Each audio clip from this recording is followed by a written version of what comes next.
Bueno, soy Julián y hoy voy a hablar de lo que es del texto de Hellman, que habla de la lucha por el control del Estado, administración y élites coloniales en Hispanoamérica.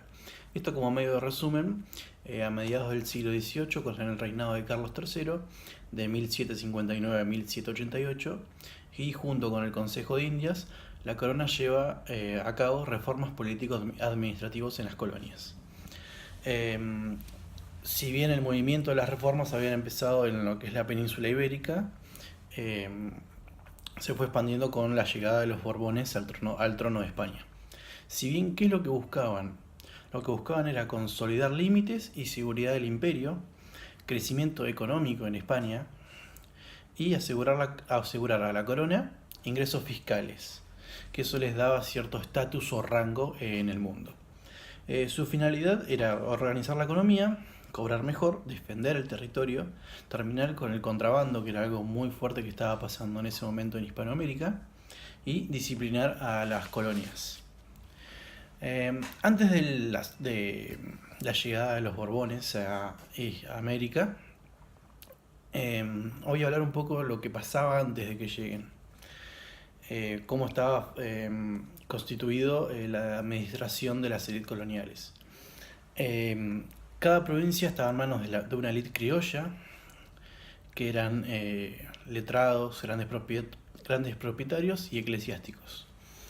En ese momento los cargos se daban por ventas, o sea, se vendían los cargos a las personas más pudientes, y las élites estaban formadas por enlaces matrimoniales, compadrazgo, por transacciones económicas se daba en ese momento, y bueno, así era.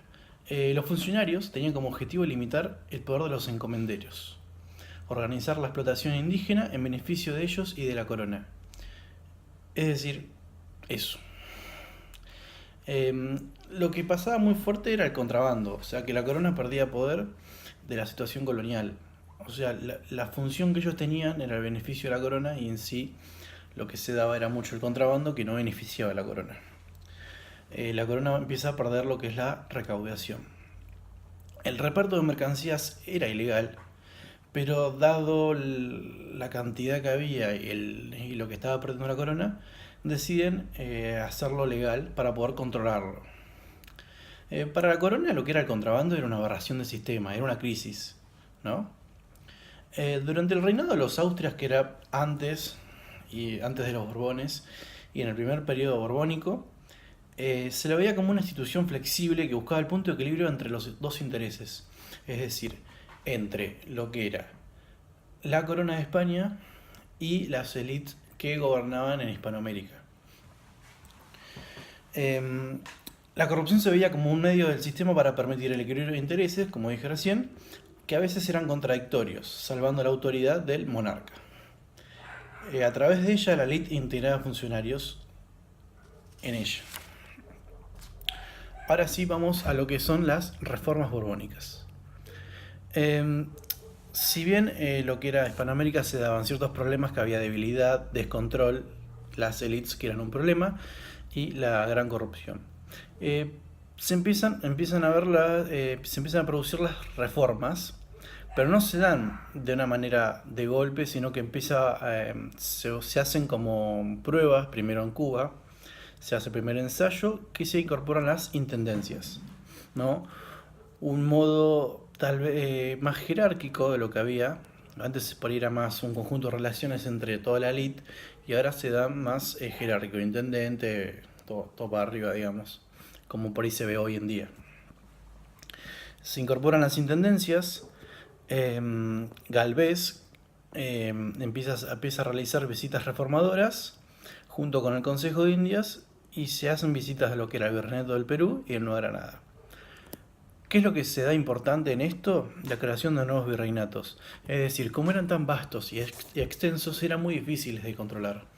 Entonces lo que se hace fue crear nuevos virreinatos que eran más chicos, era acotar un poco lo que era el virreinato del Perú, que era muy extenso y difícil de controlar. Em, bueno, para poder controlar, ¿no? Se hace la creación de nuevos virreinatos que aparece de Nueva Granada, Virreinato del Río de la Plata.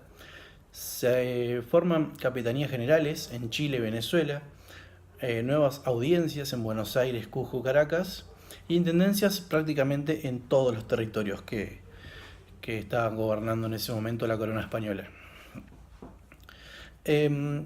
Los intendentes ya no eran como antes, era de la élite que estaba gobernando antes, sino que son funcionarios peninsulares de carrera, eran personas formadas y eran impuestos por la corona.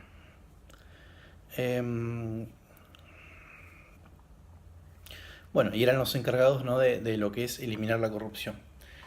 La creación de los virreinatos no fue de un momento para otro, sino que primero se dio en el Río de la Plata, 2 años después en el Perú, se dan los cambios en el Perú, y dos años más tarde en Nueva España. Lo que se busca era un aparato estatal más fuerte, más jerarquizado, para y en sí eliminar la venta de cargos. El poder real deja de aparecer como algo esencialmente de origen divino y se asocia más con lo material, ¿no? Digamos, los recursos que le daban poder a su reinado. Ahora se lo ve más terrenal y susceptible a ser juzgada por los resultados, ¿no? Las reformas cambian la institución a una centralizada con estructura jerárquica, lo que logra promover el crecimiento económico y recaudar más impuestos. Pero ante ello hay algo que no tenían en cuenta los Borbones, que eran las resistencias. La larga tradición de las élites locales, lo que tenían hace tanto tiempo en el poder, y la legislación no iba a cambiar. La corona suprime el cargo de corregidor, prohíbe los repartos, suprime cargos y nombra intendentes peninsulares. Pero la corrupción no la logran erradicar, ya que los bajos salarios de las intendencias seguían estando. Uno de los puntos que para tener en cuenta es que los cargos que se daban eran a veces por porcentaje de lo que producían la población indígena, y tal vez en algunos lugares era mucho mayor, que por ahí ganaban bien, pero en otros no. Entonces era una cosa que promovía en sí promovían en sí lo que era la corrupción. El impulso de las reformas de poco a poco fue decayendo. Poco a poco los criollos fueron reapareciendo en los cargos del Estado por las sublevaciones que se fueron dando en varios sectores. Por ejemplo, en México las reformas fueron más duras. Las resistencias de los criollos fueron mucho más violentas. Hubieron levantamientos por la expulsión de los jesuitas. Se dieron presiones para retrasar y limitar la aplicación del comercio libre. Se dio la supresión de repartos de mercancías, que era algo que tenía la corona estaba muy en contra.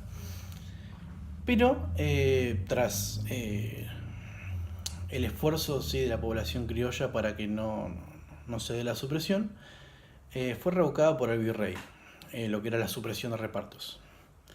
En Cuba, Guatemala y Caracas no tuvo grandes cambios, prácticamente se dio de manera igual. En Nueva Granada y Quito hubieron fuertes resistencias. En Perú las élites se resistieron y logran debilitar las reformas. En Perú, por ejemplo, llega a suprimirse lo que es el cargo de las superintendencias. En Chile se incorporaron ciertas reformas, pero la élite en el poder terminó siendo la misma, o sea que no hubo un cambio notable. Y en Buenos Aires pasa similar a lo que es Cuba, Guatemala y Caracas, que no tuvo grandes cambios. Se aceptan las reformas en sí, se dan ciertas contras por parte de los criollos, pero no llegan a ser fuertes en sí. Y bueno, estos fueron lo que se dieron en las reformas borbónicas. Como conclusión, por ahí puedo aclarar de que si bien las reformas fueron buenas, estuvieron bien pensadas, no llegaron a tener suficiente fuerza porque No se tiene en cuenta el poder en sí de los criollos y el equilibrio que se daba antes con los austrias. Si bien la corrupción no era buena, no le daba tantas ganancias a lo que era el imperio español, había un equilibrio entre ellos, entre lo que quería la corona que recaudaba y el contrabando que le daba ganancias a los propios, a la propia élite. Haciendo las reformas, todo se lo llevaba a la corona, no le daba gran poder en sí a lo que a los criollos y eso generó mucho descontento. Las reformas le dieron ganancia al Imperio Español, no por mucho tiempo. Si se planearon las reformas para un corto plazo, podría decir de que se dio efectivamente, digamos, que tuvo su peso. Pero si vamos a largo plazo, terminó siendo exactamente lo mismo. Bueno, esto es lo que quería decir de Hellman. Muchas gracias por escucharlo.